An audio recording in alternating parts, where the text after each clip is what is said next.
Hi, this is Mato. Welcome to my online chess lecture.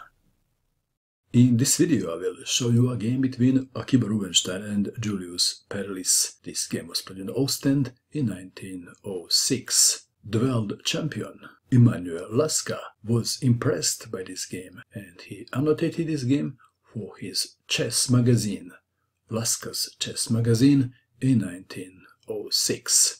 Akiba Rubinstein had white pieces and he started with d4. Julius Perlis played d5, bishop to f4, e6, e3, knight to f6, knight to f3, bishop to d6, bishop to g3, black to move. Queen to e7 was played, intending e5 at the right time. Knight from b to d2, knight from b to d7, white to move. If Akiba Rubinstein played c3, which is the London system, then Perlis would play e5 and he would have a fine game. Back to our game. After knight from b to d7, Rubinstein played knight to e5. Black to move, perhaps castling comes to mind. Instead, Perlis played knight to e4, attacking the bishop on g3. Knight takes on e4, d takes on e4, white to move. Knight to c4 is perhaps not a bad move. Queen to d2, intending to castle queenside. Black to move.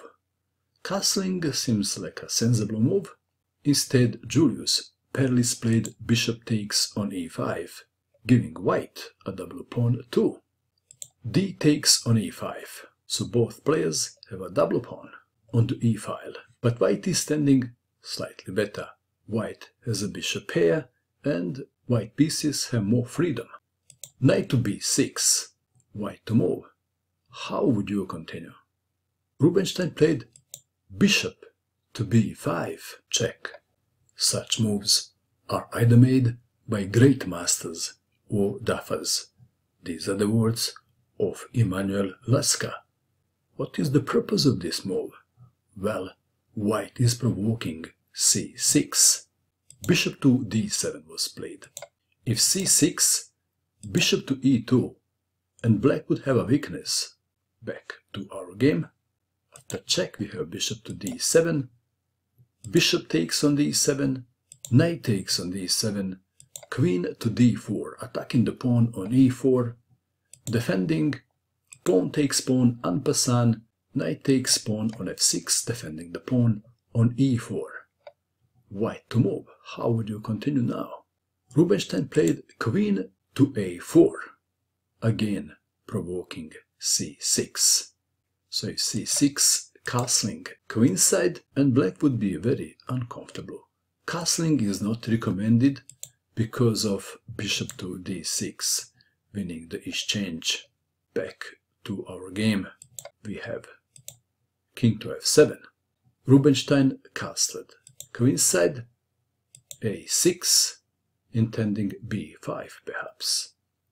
Bishop to h4, queen to e8, offering to trade queens. Queen to c4, knight to d5. Let's take it back. If queen to c6, queen takes on c6, b takes on c6, rook to d4 and white is better. Back to our game. Knight to d5. But then Rubinstein grabbed the pawn on e4. Queen to c6, queen to f3 check, king to g8, e4, knight to b4, queen to b3. And the game ended here. You can argue that black should have continued, but you would lose the argument. Why? Black lost on time. For the entertainment purpose I will show you just one line. a5, rook to d4, h6, rook from h to d1, king to h7, rook to c4, queen to b5, a3, queen to h5, bishop to g3, rook from h to d8, rook from c to d4, knight to c6, rook takes rook, rook takes rook, rook takes rook, knight takes rook, bishop takes on c7, attacking the knight, which is the defender of 2 pawns, knight to c6, queen takes on e6, white is 3 pawns up, and I guess we can stop here. This was a brilliant positional masterpiece by Akiba Rubinstein. What do you think of this game? And that is all. I hope that you enjoyed watching this video. I wish you good luck with your chess, and bye for now.